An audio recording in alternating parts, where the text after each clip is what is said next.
A long time ago in Israel, when the Philistines ruled, a special boy named Samson was born to a woman who had never been able to have children. An angel had come to her and told her that she would have a son. The angel said Samson would be a Nazirite, which means he was dedicated to God from birth. He had one rule: never cut his hair, because his long hair was the secret behind his incredible strength. As Samson grew up, he became famous for his super strength. One of his first amazing feats was fighting a big, scary lion with his bare hands. He tore it apart just like tearing a piece of paper. Everyone who heard about this was amazed. This showed everyone that he had a special power from God. Samson's life was full of adventures and some tough times. He often found himself battling against the Philistines, who were being really mean to the people of Israel, the Israelites. In one incredible fight, Samson was so angry that he picked up a jawbone of a donkey and used it to defeat 1,000 soldiers of the Philistine army. His strength was unbelievable, and everyone knew it was a gift from God. But Samson had a big problem that he didn't see coming. He fell deeply in love with a woman named Delilah. The Philistines found out and used Delilah to trick Samson. They wanted to know the secret behind his strength. Delilah tried many times to find out, and finally, Samson told her about his hair. He said that if his hair was ever cut, he would lose his strength. One night, while Samson was sleeping, Delilah had his hair cut off by a Philistine. When he woke up, he was weak. The Philistines captured him easily. They were harsh and brutal to him. They made him blind and locked him away in prison. It was the saddest part of Samson's life.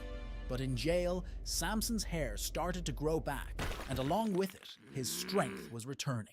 In his final heroic moment, Samson was in a temple filled with Philistines. He prayed to God for strength one last time. With all his might, he pushed against the temple's huge pillars. The temple crashed down, destroying his enemies and himself too. Samson's life serves as a powerful lesson on the consequences of our choices and the unfailing strength of God, even in our weakest moments. In a land of ancient times, there was a man named Jonah.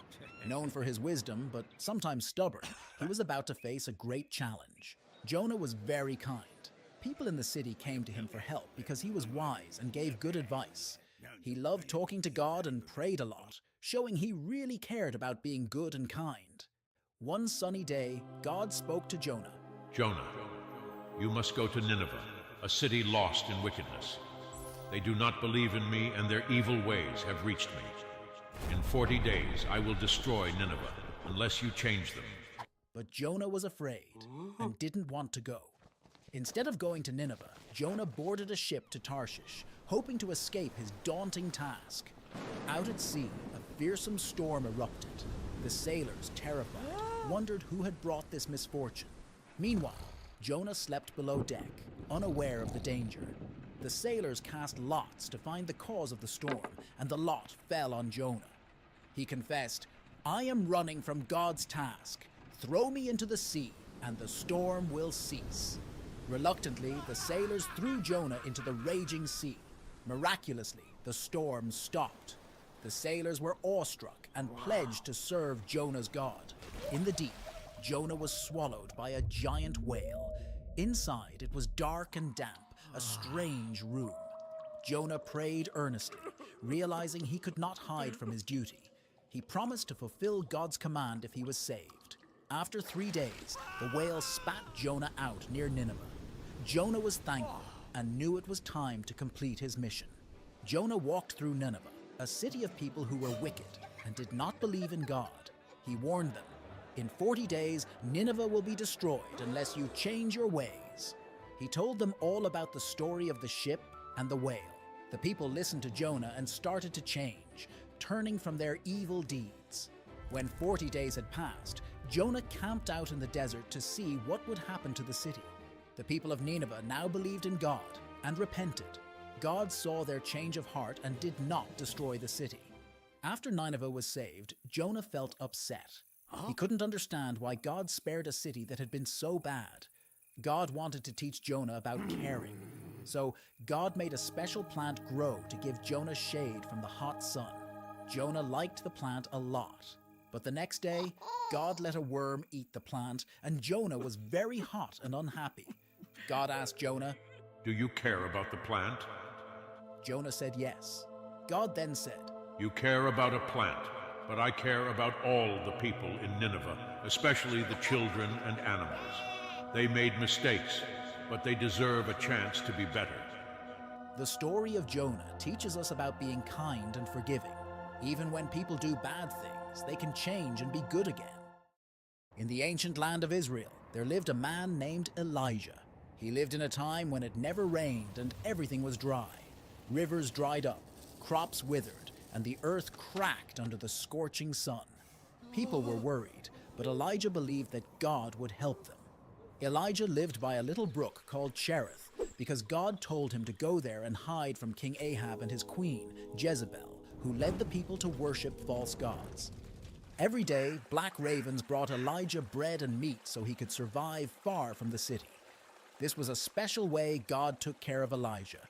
But soon the brook dried up too, so God sent Elijah to a town called Zarephath. There he met a widow who was running out of food. Elijah told her something amazing. If she shared her food with him, God would make sure her food didn't run out until it rained again. And that's exactly what happened. Her jar of flour and jug of oil never ran out. The widow had a son who got very sick. He stopped breathing and died. Elijah was very sad and prayed to God, and miraculously the boy started breathing again. The woman was so happy and knew that Elijah was truly close to God. One day, God told Elijah to confront King Ahab and challenge him to a test to prove whose God is real. He went to a place called Mount Carmel to show the people who the real God was. He challenged the prophets of a false god, Baal. They both would sacrifice a bull on an altar, but they wouldn't start the fire themselves. Instead, they would ask their gods to do it. The prophets of Baal tried all day, but nothing happened. Then it was Elijah's turn. He repaired the altar of God that had been broken, placed his sacrifice upon it, and even poured water over it. He prayed, and suddenly fire came down from the sky and burned up his sacrifice. Everyone was amazed and realized that Elijah's God was the real God. After this, Elijah prayed for rain on top of Mount Carmel. A tiny cloud grew bigger and bigger. Then it started to rain. Whoa. Everyone was so relieved and happy. After Elijah made it rain, Queen Jezebel got really angry. Elijah was scared, so he ran away into the wilderness. While Elijah was hiding and feeling really alone, something amazing happened.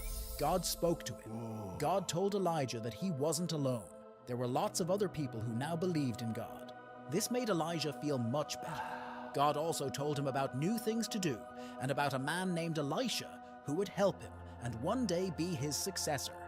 One day when he was with Elisha, a fiery chariot with fiery horses came and took Elijah right up to heaven. Elijah's journey was filled with miracles and the power of God. It teaches us about having faith and trusting in God, even when things seem really tough. In the lands of ancient Babylonia, there was a man named Daniel. He was known for his wisdom and his unshakable faith in God. 3 times every day, Daniel would open his window and sit down on his knees in prayer. He lived in Babylon, a grand city, where he served King Darius, a ruler of great power. Daniel was so good at his job that the king wanted to put him in charge of the whole kingdom. But not everyone was happy about this. Some of the other leaders were jealous of Daniel. They knew he was loyal to his God and prayed to him 3 times a day. So they made a sneaky plan. They went to King Darius and convinced him to make a law that for 30 days, no one could pray to any god or human except to the king. They knew this was one law Daniel would never follow. Daniel, upon hearing this decree, did not change. With the windows of his chamber open, he knelt and prayed, just as he always had. The officials, lurking like shadows, caught him in the act and brought him before the king. King Darius, distressed, realized he had been tricked into condemning his most trusted advisor. Yet the law of the Medes and Persians could not be revoked. With a heavy heart, he ordered Daniel to be cast into the lion's den, hoping in some way his God would save him. As night enveloped the land, Daniel was lowered into the den. The lions, mighty and fearsome, roared and paced. But as Daniel stood among them, a serene calm enveloped him. He spoke softly to the beasts, his voice a steady beacon in the darkness. Miraculously, the lions did not harm him. They lay around him, their usual ferocity replaced with a peaceful presence. All night, King Darius walked around in his palace, struck with worry. At the first light of dawn, he hurried to the den and called out anxiously for Daniel. From the depths of the den, Daniel's voice rose, steady and calm. "O king, my God sent his angel and the lions have not hurt me." Overjoyed, King Darius commanded that Daniel be lifted from the den. Not a scratch was found on him, for his faith had protected him. Then, in a turn of justice, the king ordered those who had conspired against Daniel to be thrown into the lion's den. This time, the lions did not hold back, and the conspirators met a swift end. King Darius issued a new decree, declaring that in every part of his kingdom, people must respect Daniel's God. Daniel's bravery and trust in God protected him from the lions. His story teaches us about staying true to our beliefs, even when it's hard, and how faith can bring us through the scariest times. In the first book of the Bible, there's a story about two brothers, Cain and Abel. They were the sons of Adam and Eve, the very first people. Cain, the older brother, was a farmer who grew crops, while Abel, the younger one, was a shepherd who took care of sheep. One day, both Cain and Abel decided to give gifts to God. Abel gave the best part of his sheep, and God was really happy with his gift. But Cain just gave some of his fruits, not the best ones, and God wasn't as pleased with his gift. Cain got really upset and jealous because God liked Abel's gift more. God saw that Cain was angry and tried to talk to him. God told Cain that if he did good things, he would be happy, but if he did bad things, then bad things would want to follow him. But Cain couldn't stop feeling jealous of Abel. One day, when they were out in a field, Cain's anger got out of control. He took a rock and threw it at Abel. It hit so hard that Abel died from the impact. When God asked Cain where Abel was, Cain said, "I don't know. Am I supposed to look after my brother all the time?" But God knew what had happened. God told Cain that because he had killed his brother, life would be really hard for him from now on. He wouldn't be able to grow crops anymore, and he would have to move away and live in a different place. Cain expressed his concern that his punishment was too great to bear, and that others might kill him for his deed. In response, God put a mark on Cain to protect him, so that no one who found him would harm him. Cain left and lived in a place called Nod, which was far away from his family. He had to leave because of the bad thing he did to his brother. The story of Cain and Abel teaches us a lot. It shows how being jealous and angry can lead to doing really hurtful things. It's a reminder that we should try to do our best and be happy for others, and not let bad feelings like jealousy take over. The story also shows that even when people do bad things, God still cares about them and wants to keep them safe. In the very beginning, before anything else existed, there was just God. Then God decided to create the world. The Bible tells us this amazing story in the book of Genesis. On the first day, God said, "Let there be light," and light appeared, separating day from night. God saw that the light was good. On the second day, God created the sky. He separated the waters under the sky from the waters above the sky. On the third day, God gathered the water under the sky into one place, and dry land appeared. He called the dry ground land, and the gathered waters seas. Then God made plants, trees, and flowers to cover the land. Everything started to look colorful and beautiful. On the fourth day, God created the sun to shine during the day, the moon and stars to light up the night. He set them in the sky to mark days, seasons, and years. On the fifth day, God filled the seas with fish and other water creatures. He also created birds to fly across the sky. God saw how wonderful they were and told them to multiply and fill the seas and skies. On the sixth day, God made animals of all kinds to live on the land. There were big animals and small animals, wild animals and gentle ones. Then God did something very special. He created people, a man and a woman. He made them look like himself and gave them the whole world to take care of. He told them to look after the animals and the plants and to have children so that people would fill the earth. Finally, on the seventh day, God had finished his work of creation and he rested. He blessed this day and made it holy because it was the day when he rested from all his work of creating. That's the story of how God created the world in 6 days and then rested on the seventh. It's a story of how everything started and how God made our world with so much care and beauty. It reminds us that everything in the world, from the biggest mountains to the smallest creatures, is part of God's amazing creation. After Jesus was crucified, he went on an amazing and brave adventure before he came back to life. This adventure was to a part of hell where good souls had been trapped and waited for rescue. Imagine hell like a giant, dark cave full of shadows and scary noises. The entrance was guarded by big, spooky gates with scary creatures and demons growling and prowling around. It was a place that seemed really frightening. But Jesus, filled with courage and shining bright, stepped into this dark place.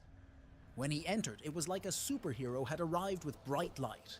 The darkness tried to stay, but it just disappeared wherever Jesus' light shone. The huge gates of hell, which were very scary and strong, couldn't stop Jesus. He spoke in a loud, strong voice, and the gates started to crack and break into pieces. It was as if they couldn't stand the goodness and brightness that Jesus brought. The creepy creatures guarding the gates got scared of Jesus' light and ran away. Jesus walked through the darkness like a brave knight, his light making the scary shadows vanish. There were lots of trapped souls in this dark place who had been waiting for help. They saw Jesus and felt happy and safe. His light was like the warm, comforting sun after a long, dark night. Jesus reached out to them, and they could feel his kindness and love. As Jesus led these souls out of the dark place, the shadows tried to come back. But Jesus' light was like a shield, keeping everyone safe as they walked through the darkness. The shadows couldn't touch them at all because Jesus was protecting them. This adventure of Jesus in hell was like a rescue mission. He was the hero, bringing light and hope to a place where nobody thought it was possible. It shows how brave and powerful Jesus is, and that he can bring happiness and light even to the darkest places. After this incredible journey, Jesus came back to life. We celebrate this when we talk about Easter. It's a time to remember how Jesus beat darkness and brought the chance for everyone to go to heaven. In the book of the Bible, there's a story about when Jesus meets the devil. After he was baptized, he went into a big, lonely desert to spend time alone. He wanted to pray and talk to God.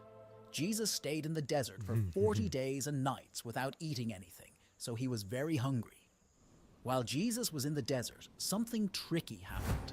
The devil, a bad spirit who tries to make people do wrong things, came to tempt Jesus.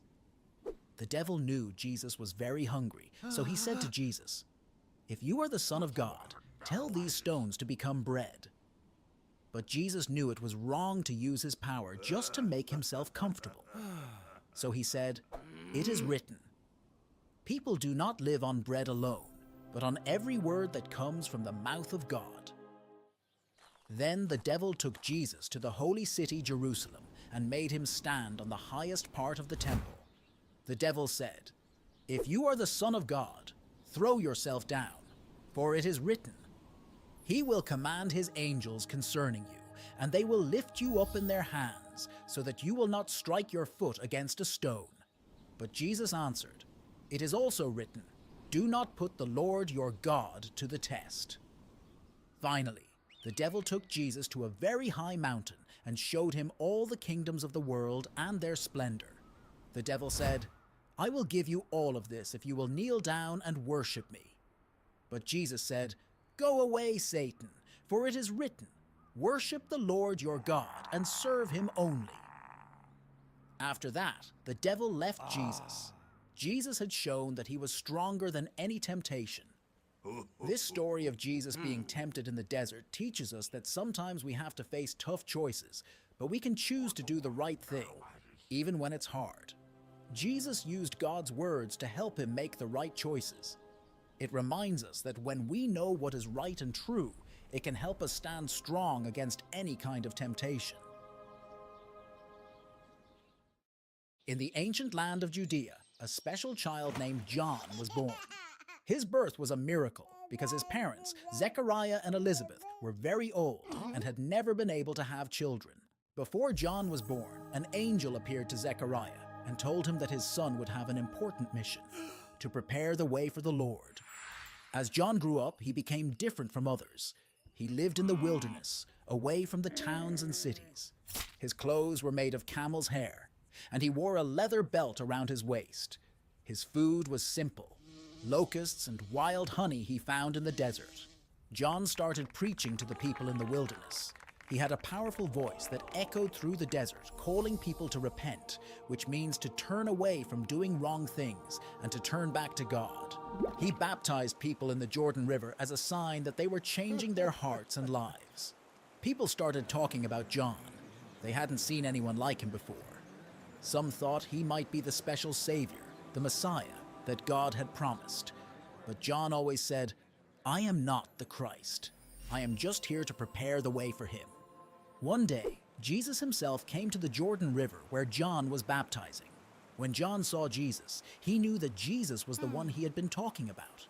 He said, "Look, the Lamb of God who takes away the sin of the world."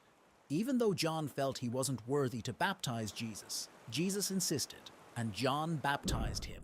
As Jesus came up from the water, something miraculous happened.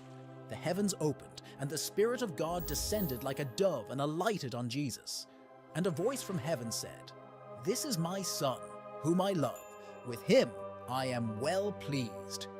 After baptizing Jesus, John continued to preach and tell people about the coming of God's kingdom. But not everyone liked what John was saying. He was honest and confronted people, including King Herod, when they were doing wrong things. This got John into trouble, and he was eventually arrested. John's life had a sad ending. At the request of Herod's daughter, urged on by her mother, Herodias, who didn't like John's criticisms, John was executed. John's role in the Bible teaches us about the importance of being brave and speaking the truth, even when it's hard. Long ago, in a land called Galilee, there lived a man named Jesus. He was a teacher who told people about God's love and how to live in ways that pleased God. Jesus became famous for his wisdom and the miracles he performed. People from all over came to listen to him speak. One day, Jesus saw a big crowd of people who had come to hear him. He decided to go up on a mountainside so that everyone could see and hear him well. His closest friends, called disciples, came too. This is where Jesus gave one of his most famous teachings, called the Sermon on the Mount. Jesus began his sermon with something called the Beatitudes. These were blessings he said to people who were often overlooked or having a hard time. He said things like, "Blessed are the poor in spirit, for theirs is the kingdom of heaven, and blessed are the meek, for they will inherit the earth." He was teaching that God cares for everyone, especially those who feel sad, left out, or are treated unfairly. Then Jesus talked about how important it was to love others, even our enemies. He said, instead of getting even with people who hurt us, we should be kind and forgive them. This was a new idea for many people because they were used to only being nice to their friends. Jesus also taught about being honest, about not worrying too much about things, and about how God provides what we need. He talked about the importance of not judging others and about treating people the way we want to be treated, which is called the Golden Rule. He said that loving God and loving other people are the most important commandments. He wanted people to understand that love is more important than just following rules. After Jesus finished his sermon, the people were amazed. They had never heard anyone teach like this before. Jesus' words were full of kindness, hope, and love. The Sermon on the Mount is still really important today. It teaches us how to be kind and good to each other. It shows us that being humble, caring, and loving is what makes us truly happy and brings us close to God.